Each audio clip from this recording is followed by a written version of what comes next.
Classical physics অনুযায়ী আলো এক প্রকার ঢেউ। জলের ঢেউতে যেমন জলের মলিকুলসগুলো কন্টিনিউ উপর নিচ ওঠানামা করে, আলোর ঢেউতে ইলেকট্রিক ফিল্ডের ভ্যালু এবং ম্যাগনেটিক ফিল্ডের ভ্যালু ঢেউয়ের মতো ওঠানামা করে এবং আলো অর্থাৎ ইলেকট্রোম্যাগনেটিক ওয়েভের এনার্জি কন্টিনিউয়াস। কিন্তু ক্লাসিক্যাল ফিজিক্স কাজে লাগিয়ে ব্ল্যাক বডি রেডিয়েশন ব্যাখ্যা করতে গিয়ে ক্লাসিক্যাল ফিজিক্স সম্পূর্ণ ব্যর্থ হয়েছিল। ক্লাসিক্যাল ফিজিক্স অনুযায়ী প্রতিটা বস্তু থেকে, এমনকি আপনার শরীর থেকে প্রতি মুহূর্তে রে বেরোচ্ছে, মানে বিভিন্ন ওয়েভলেন্থের ইলেকট্রোম্যাগনেটিক রেডিয়েশন বেরোচ্ছে। টেম্পারেচার অনুযায়ী রেডিয়েশনের ছোট ছোট ঢেউ, বড় বড় ঢেউ মিলেমিশে আছে। ক্লাসিক্যাল ফিজিক্স থেকে পাওয়া ম্যাথামেটিক্স বলছে থার্মাল রেডিয়েশনের একদম ছোট ছোট ঢেউয়ের মাধ্যমে, মানে আল্ট্রাভায়োলেট বা তার থেকেও ছোট ছোট ঢেউয়ের মাধ্যমে ইনফাইনাইট পরিমাণ এনার্জি কোনো বস্তু থেকে বেরিয়ে আসা সম্ভব। কিন্তু বাস্তবে এমন ঘটনা ঘটা কখনোই সম্ভব নয়। একে বলে আল্ট্রাভায়োলেট ক্যাটাস্ট্রফি। ক্লাসিক্যাল ফিজিক্সের এই ব্যর্থতার অন্ধকার থেকে আলো ঝলমল করে বেরিয়ে এসেছিল কোয়ান্টাম ফিজিক্স। ক্লাসিক্যাল ফিজিক্সের কিছুতেই না মিলতে থাকা একটা অঙ্ক মেলাতে গিয়ে কোয়ান্টাম ফিজিক্সের জন্ম হয়েছে। কিন্তু কিভাবে ম্যাথামেটিক্সের গর্ভ থেকে কোয়ান্টাম ফিজিক্সের জন্ম হয়েছে? আজকের এই ভিডিওতে আপনি এই প্রশ্নের উত্তরটা পেতে চলেছেন। ভিডিওটা শেষ পর্যন্ত দেখবেন বন্ধু। আমি সুভাষিস আছি আপনার সাথে। Let's begin. কোয়ান্টাম ফিজিক্সের জন্ম রহস্য বুঝতে হলে ব্ল্যাক বডি রেডিয়েশন সম্পর্কে একটু বুঝতে হবে। ব্ল্যাক বডি রেডিয়েশন সম্পর্কে বিস্তারিত জানতে হলে এই ভিডিওটা দেখুন, লিংক ডেসক্রিপশন বক্সে দেওয়া আছে। কিন্তু এই ভিডিওটা বুঝতে যাতে অসুবিধা না হয়, তাই জন্য এখানে খুব ছোট করে ব্ল্যাক বডি রেডিয়েশন সম্পর্কে একটুখানি বলে নিই। আপনার আশেপাশে আপনি যে সমস্ত বস্তু দেখতে পান, বস্তুগুলোর টেম্পারেচারের কারণে প্রতিটা বস্তু থেকে প্রতি মুহূর্তেই ইলেকট্রোম্যাগনেটিক রেডিয়েশন বেরোচ্ছে। এমনকি আপনার শরীর থেকেও প্রতি মুহূর্তে ইলেকট্রোম্যাগনেটিক রেডিয়েশন বেরোচ্ছে। বস্তুর টেম্পারেচারের কারণে যেহেতু এই রেডিয়েশনগুলো বেরোচ্ছে, তাই একে থার্মাল রেডিয়েশন বলে। এই থার্মাল রেডিয়েশনকে ব্ল্যাক বডি রেডিয়েশনও বলা হয়। বস্তুর টেম্পারেচার যত বেশি হয়, ব্ল্যাক বডি রেডিয়েশনের অধিকাংশ রেডিয়েশনের ওয়েভলেন্থ তত ছোট হয়, অর্থাৎ ফ্রিকোয়েন্সি তত বাড়তে থাকে।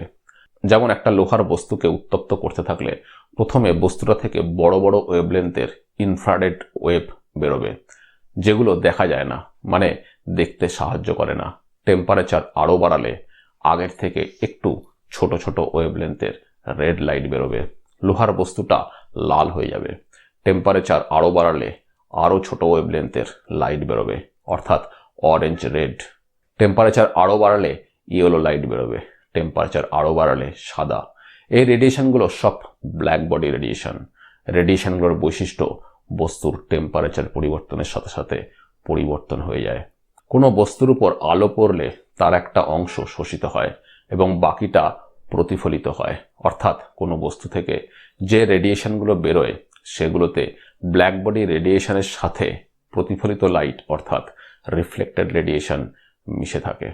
তাহলে শুধু ব্ল্যাক বডি রেডিয়েশন পাবো কিভাবে? টেম্পারেচারের কারণে যে রেডিয়েশনগুলো নির্গত হয়, সেই রেডিয়েশনগুলো নিয়ে আমরা রিসার্চ করতে চাই যে বিশেষ টেকনিকের সাহায্যে রিফ্লেক্টেড রেডিয়েশনগুলোকে বস্তুর দ্বারা অ্যাবজর্ব করিয়ে দিতে পারলে এবং রিফ্লেক্টেড রেডিয়েশনগুলোকে বস্তুর ভিতরেই আটকে দিতে পারলেই শুধুমাত্র ব্ল্যাক বডি রেডিয়েশন বস্তু থেকে বেরিয়ে আসবে। ভিতরের দিকটা মেটাল দিয়ে তৈরি এমন একটা বক্সের একটা দেওয়ালে খুব ছোট একটা ছিদ্র করে দিলে, অর্থাৎ হোল তৈরি করলে, এই হোলটাই একটা পারফেক্ট ব্ল্যাক বডির মতো আচরণ করবে। কারণ এই ছিদ্র দিয়ে কোনো লাইট একবার ঢুকে পড়লে আর সে রিফ্লেক্ট করে সাথে সাথে বেরিয়ে আসতে পারবে না। বক্সের ভিতরে বিভিন্ন দেওয়ালে বারবার প্রতিফলিত হবে এবং কিছুটা করে শোষিত হবে। বারবার প্রতিফলিত এবং শোষিত হওয়ার ফলে একসময় সম্পূর্ণ আলোটাই শোষিত হয়ে যাবে, অর্থাৎ এই ছিদ্রের উপরে আপাতিত 100% লাইট শোষিত হয়ে যাবে। এইবার এই ছিদ্র দিয়ে যে রেডিয়েশনগুলো বেরোবে সেগুলো কিন্তু কোনো প্রতিফলিত বা রিফ্লেক্টেড রেডিয়েশন নয়, সম্পূর্ণটাই থার্মাল রেডিয়েশন, বস্তুটার নিজস্ব রেডিয়েশন, ব্ল্যাক বডি রেডিয়েশন। অর্থাৎ এই ছিদ্রটা পারফেক্ট ব্ল্যাক বডির মতো আচরণ করছে।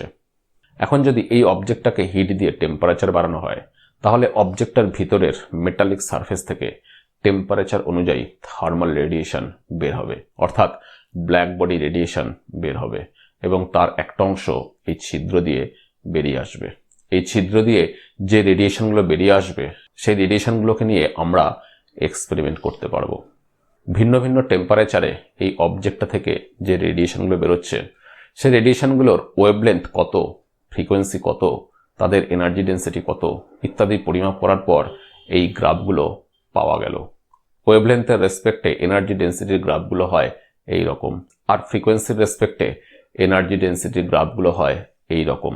কোনো একটা নির্দিষ্ট টেম্পারেচারের গ্রাফের কথা বিবেচনা করলে দেখা যাচ্ছে অনেক বড় ওয়েভলেন্থের জন্য এনার্জি ডেন্সিটি 0, মানে অনেক বড় বড় ওয়েভলেন্থের রেডিয়েশন একটাও বেরোচ্ছে না।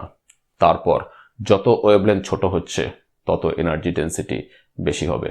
তারপর একটা নির্দিষ্ট ওয়েভলেন্থের জন্য এনার্জি ডেন্সিটি ম্যাক্সিমাম হবে, মানে এই ওয়েভলেন্থের রেডিয়েশন বেশি বেশি করে বেরিয়ে আসছে, এর মাধ্যমে অনেকটা এনার্জি বাইরে চলে আসছে।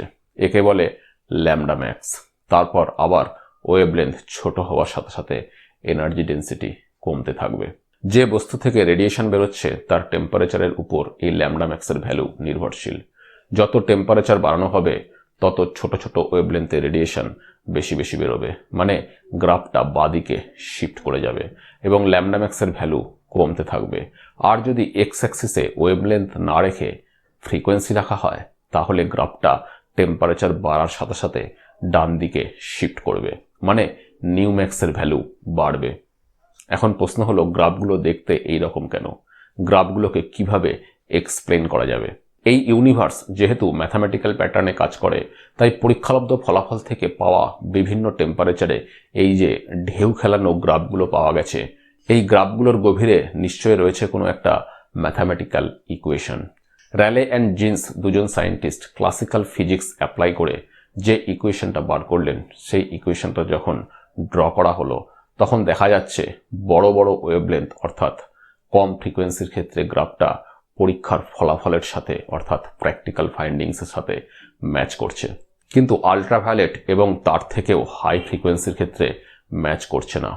হাই ফ্রিকোয়েন্সি অর্থাৎ ছোট ছোট ওয়েভলেন্থের ক্ষেত্রে গ্রাফটা ইনফাইনাইট এনার্জি শো করছে, মানে ইকুয়েশন বলছে থার্মাল রেডিয়েশনগুলোর মধ্যে আল্ট্রাভায়োলেট বা তার থেকে ছোট ছোট ওয়েভলেন্থের মাধ্যমে এত বেশি এনার্জির রেডিয়েশন বেরোবে যে সেটা অসীম হয়ে যাবে, মানে ইনফাইনাইট হয়ে যাবে, যেটা পরীক্ষালব্ধ ফলাফলের সাথে ম্যাচ করছে না। করবেই বা কীভাবে? কোনো অবজেক্ট থেকে ইনফাইনাইট এনার্জি বেরোতে পারে না। একে বলে ultraviolet catastrophe. Classical physics apply করে যেহেতু এই বিপর্যয় নেমে এসেছে, তাই এটা বলা যায় যে ক্লাসিক্যাল ফিজিক্সের নিশ্চয়ই একটা সমস্যা রয়েছে, একটা ভুল কনসেপ্ট রয়েছে। তাই ক্লাসিক্যাল ফিজিক্স দিয়ে ব্ল্যাক বডি রেডিয়েশন ব্যাখ্যা করা যাচ্ছে না। এখন প্রশ্ন হলো, ক্লাসিক্যাল ফিজিক্স কিভাবে অ্যাপ্লাই করে র্যালে অ্যান্ড জিন্স এই ইকুয়েশনটা পেয়েছিলেন? ক্লাসিক্যাল ফিজিক্স অনুযায়ী ব্ল্যাক বডির ভিতরের মেটালিক দেওয়াল থেকে তার টেম্পারেচারের কারণে যে ইলেকট্রোম্যাগনেটিক ওয়েভগুলো কন্টিনিউ তৈরি হবে, সেগুলো তৈরি হওয়ার পর উল্টো দিকের দেওয়ালে গিয়ে পড়বে এবং তারপর রিফ্লেক্টেড হয়ে আবার আগের দেওয়ালে ফিরে আসবে। কিন্তু ফিরে আসার সময় সেম ফ্রিকোয়েন্সির অন্য একটা ইলেকট্রোম্যাগনেটিক ওয়েভের সাথে তার মুখোমুখি সংঘর্ষ হবে। এই সংঘর্ষের ফলে তাদের সামনে পিছনে চলাচল বন্ধ হয়ে যাবে এবং একই জায়গায় দাঁড়িয়ে বিশেষ প্যাটার্ন মেনে উপর নিচ কাঁপাকাঁপি শুরু করবে। একে বলে স্ট্যান্ডিং ওয়েভ। একই ফ্রিকোয়েন্সি অ্যান্ড অ্যামপ্লিটিউডের দুটো ওয়েভ যখন বিপরীত দিক থেকে এসে পরস্পরের উপর পড়ে, তখন সুপারপজিশনের ফলে স্ট্যান্ডিং ওয়েভ তৈরি হয়, মানে এমন একটা ওয়েভ তৈরি হয় যেটা কোনো দিকে এগোতে পারে না, একই জায়গায় দাঁড়িয়ে কাঁপতে থাকে। তরঙ্গ অর্থাৎ ওয়েভটা এইভাবে কাঁপতে পারে, অথবা এইভাবে কাঁপতে পারে, অথবা এইভাবে কাঁপতে পারে, এইরকম অসীম সংখ্যক উপায়ে কাঁপতে পারে। এবং দেখা যাচ্ছে প্রতিটা ক্ষেত্রে স্ট্যান্ডিং ওয়েভের তরঙ্গ দৈর্ঘ্য অর্থাৎ ওয়েভলেন্থ আলাদা আলাদা হচ্ছে। এই স্ট্যান্ডিং ওয়েভগুলোর প্রতিটার ভেতরে এনার্জি আছে। এই ব্ল্যাক বডির ভিতরে যে টোটাল এনার্জিটা রয়েছে, সেই এনার্জিটা এই ওয়েভগুলোর ভিতরে ডিস্ট্রিবিউটেড হয়ে আছে। ইকুইপার্টিশন থিওরি অনুযায়ী থার্মাল ইকুইলিব্রিয়ামে কোনো ডাইনামিক সিস্টেমের ভেতরে টোটাল যে এনার্জিটা থাকে সেই এনার্জিটা সমস্ত ডিগ্রি অফ ফ্রিডমের মধ্যে সমান ভাগে বিভক্ত থাকে, অর্থাৎ ইকুয়ালি ডিস্ট্রিবিউটেড থাকে। বিষয়টা বোঝার জন্য ধরুন একটা পার্টিকেল একটা বদ্ধ জায়গার মধ্যে 3 ডাইমেনশনে ঘোরাঘুরি করছে। তাহলে বিভিন্ন ডিরেকশনে এদের মুভমেন্টগুলোকে নিয়ে হিসেব নিকেশ করলে এর মুভমেন্টের 3টে ডিরেকশন পাওয়া যাবে, সামনে পিছনে, উপর নিচে এবং ডানে বায়ে, অর্থাৎ এর ডিগ্রি অফ ফ্রিডম 3টে। অর্থাৎ এর টোটাল কাইনেটিক এনার্জিটা 3টে ডিগ্রি অফ ফ্রিডমের মধ্যে ইকুয়ালি ডিস্ট্রিবিউটেড হবে। সামনে পিছনে মুভমেন্টের জন্য যদি ই হয়, উপর নিচে মুভমেন্টের জন্যও ই হবে এবং ডানে বায়ে মুভমেন্টের জন্যও ই হবে। অর্থাৎ পার্টিকেলটার টোটাল এনার্জি 3E। অর্থাৎ চলমান সিস্টেমের টোটাল এনার্জিটা সমস্ত সম্ভাবনাময় অবস্থার মধ্যে সমানভাবে বিভক্ত হয়ে থাকে এবং প্রতিটা সম্ভাবনাময় অবস্থা হলো এক একটা ডিগ্রি অফ ফ্রিডম। ব্ল্যাক বডির ভেতরে যেহেতু অসীম সংখ্যক ফ্রিকোয়েন্সির স্ট্যান্ডিং ওয়েভ থাকতে পারে, তাই ডিগ্রি অফ ফ্রিডম অসীম। আর যেহেতু অ্যাকর্ডিং টু ইকুইপার্টিশন থিওরি প্রত্যেকটা ডিগ্রি অফ ফ্রিডমের এনার্জি সমান, তাই প্রতিটা ডিগ্রি অফ ফ্রিডমের ভেতরে যত কম এনার্জি থাকুক না কেন, যেহেতু ডিগ্রি অফ ফ্রিডমের সংখ্যা অসীম, তাই ব্ল্যাক বডির টোটাল রেডিয়েশন এনার্জি ইনফাইনাইট হয়ে যাচ্ছে। স্ট্যান্ডিং ওয়েভে সবথেকে বড় ওয়েভলেন্থটা ব্ল্যাক বডির দুটো দেওয়ালের মধ্যবর্তী দূরত্বের অর্ধেক হবে, মানে ম্যাক্সিমাম ওয়েভলেন্থটা ফিক্সড। কিন্তু এরপর ওয়েভলেন্থ ছোট হতে হতে যত জিরোর কাছাকাছি যেতে থাকবে, তত ডিগ্রি অফ ফ্রিডমের সংখ্যা ইনফাইনাইটের দিকে এগোতে থাকবে। ইকুয়েশন থেকেও বোঝা যাচ্ছে ওয়েভলেন্থ যত ছোট হবে, অর্থাৎ ফ্রিকোয়েন্সি যত বেশি হবে, এনার্জি ডেন্সিটি তত বাড়তে বাড়তে ইনফাইনাইটের দিকে এগোতে থাকবে। কিন্তু কম ফ্রিকোয়েন্সির ক্ষেত্রে এনার্জি ডেন্সিটি কম হচ্ছে।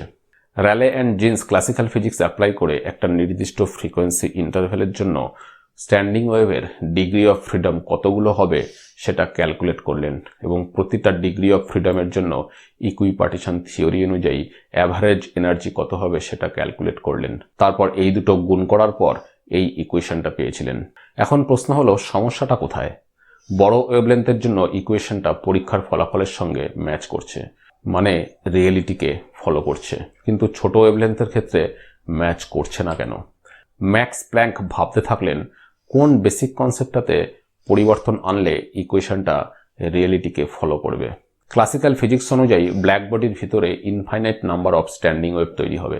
এই কনসেপ্টে কি কোনো ভুল হচ্ছে? না, এখানে তো কোনো ভুল ধরা পড়ছে না। তাহলে কি ফ্রিকোয়েন্সি বাড়ার সাথে সাথে ডিগ্রি অফ ফ্রিডম বেড়ে যাবে? এই কনসেপ্টে কি ভুল আছে? না, এখানেও তো কোনো ভুল নেই। তাহলে কি সমস্ত ডিগ্রি অফ ফ্রিডমের অ্যাভারেজ এনার্জি সমান ধরে নেওয়াটা ভুল? ছোট বড় সমস্ত ওয়েভলেন্থের অ্যাভারেজ এনার্জি সমান ধরে নেওয়াতেই কি সমস্যা আছে? ম্যাক্স প্ল্যাঙ্ক ভাবলেন ফ্রিকোয়েন্সি পরিবর্তনের সাথে সাথে যেহেতু সমস্যা দ্রুত বেড়ে যাচ্ছে, এনার্জি অসীমের দিকে চলে যাচ্ছে, তাই হয়তো ছোট বড় সব ফ্রিকোয়েন্সি রেডিয়েশনের অ্যাভারেজ এনার্জি সমান এটা ধরে নেওয়াতে সমস্যা আছে। অর্থাৎ ফ্রিকোয়েন্সির সাথে এনার্জির একটা ডাইরেক্ট সম্পর্ক আছে, অর্থাৎ ইলেকট্রোম্যাগনেটিক রেডিয়েশনের এনার্জি ফ্রিকোয়েন্সির সাথে ডাইরেক্টলি প্রপোর্শনাল এবং এখানে প্রপোর্শনালিটি কনস্ট্যান্টটাকে এইচ ধরে নিলে ই ইকুয়াল টু এইচএফ। মাছ যদি কেটে বিক্রি হয়, আপনি অর্ধেক মাছ কিনতে পারেন, 1/3 কিনতে পারেন, 1/4 কিনতে পারেন, যা ইচ্ছা তাই কিনতে পারেন। কিন্তু মাছ যদি কেটে বিক্রি না হয়, তাহলে আপনি একটা গোটা মাছ কিনতে পারেন, 2টো মাছ কিনতে পারেন, 3টে মাছ কিনতে পারেন ইত্যাদি। সেক্ষেত্রে অর্ধেক মাছ কিনতে পারবেন না, 1/3 কিনতে পারবেন না। সিমিলারলি ক্লাসিক্যাল ফিজিক্স অনুযায়ী এনার্জি কন্টিনিউয়াস, যতটুকু এনার্জির প্রয়োজন ততটুকু এনার্জি পাওয়া সম্ভব, মাছ কেটে সেল করার মতো। যেমন গ্র্যাভিটেশনাল পোটেনশিয়াল এনার্জি mgh এর সমান। এখানে কোনো একটা নির্দিষ্ট স্থানে m and h এর ভ্যালু যা কিছু হতে পারে, ফলে এনার্জিও যা কিছু হতে পারে, মানে এনার্জি কন্টিনিউয়াস। কিন্তু ম্যাক্স প্ল্যাঙ্ক ভাবলেন ইলেকট্রোম্যাগনেটিক রেডিয়েশনের এনার্জি কন্টিনিউয়াস নয়। কোনো একটা নির্দিষ্ট ফ্রিকোয়েন্সির রেডিয়েশনের এনার্জির ক্ষেত্রে যতটুকু আপনার প্রয়োজন ততটুকু এনার্জি আপনি পাবেন না। এই ফ্রিকোয়েন্সি রেডিয়েশনের মিনিমাম এনার্জি এইচএফ, এর কম এনার্জি আপনি পাবেন না। আরও একটু বেশি এনার্জি প্রয়োজন হলে 2hf পেতে পারেন, 3hf পেতে পারেন, মানে hf এর সরল গুণিতক পেতে পারেন, কিন্তু hf/2 পাবেন না, 3hf/5 পাবেন না। ম্যাক্স প্ল্যাঙ্ক ইলেকট্রোম্যাগনেটিক ওয়েভের এনার্জিকে কোয়ান্টাইজড ধরে নিয়ে ম্যাথামেটিক্যাল ক্যালকুলেশন করে যে ইকুয়েশনটা পেলেন, সেই ইকুয়েশনটা গ্রাফে ড্র করার পর দেখা গেল গ্রাফটা রিয়েলিটির সাথে ম্যাচ করে যাচ্ছে। আসলে ম্যাক্স প্ল্যাঙ্ক রিয়েলিটির সাথে ম্যাচ করানোর জন্যই তার ক্যালকুলেশনে E=hf ইউজ করেছিলেন। অর্থাৎ ইলেকট্রোম্যাগনেটিক রেডিয়েশনের এনার্জি কন্টিনিউয়াস নয়, ডিসক্রিট, কোয়ান্টাইজড। এই আবিষ্কারের জন্য ম্যাক্স প্ল্যাঙ্ক 1918 সালে নোবেল পুরস্কার পেয়েছিলেন। পরবর্তীকালে এই কনসেপ্টটাকে কাজে লাগিয়ে গ্রেট অ্যালবার্ট আইনস্টাইন ফটোইলেকট্রিক এফেক্টকে ব্যাখ্যা করে নোবেল প্রাইজ পেয়েছিলেন। তারপর নিলস বোর, ডি ব্রগলি, হাইসেনবার্গ, স্কডিঞ্জার বিভিন্ন নামের গ্রেট সায়েন্টিস্টদের মগজাস্ত্র দিয়ে ড্রিল করে ধীরে ধীরে বিজ্ঞান কোয়ান্টাম ওয়ার্ল্ডে ঢুকে পড়ল।